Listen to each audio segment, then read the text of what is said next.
এক গ্রামে ছিল রমেশ এবং তার ছেলে। একটি শান্ত গ্রামের পাশে ছিল একটা ছোট্ট কুঁড়ে ঘর। সেই ঘরেই থাকত রমেশ নামের একজন বৃদ্ধ কৃষক আর তার একমাত্র ছেলে সুমন। রমেশ খুব পরিশ্রমী ছিল।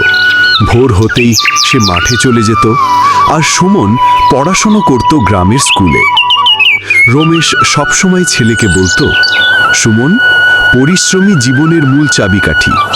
টাকা পয়সা না থাকলেও ইমানদারি আর পরিশ্রম মানুষকে অনেক দূর নিয়ে যায়। কিন্তু সুমনের মন ছিল একটু আলাদা।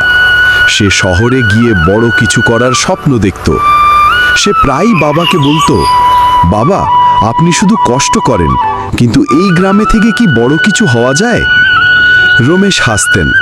তিনি জানতেন সুমনের চোখে স্বপ্ন আছে, আর সেই স্বপ্নই তাকে একদিন অনেক দূর নিয়ে যাবে।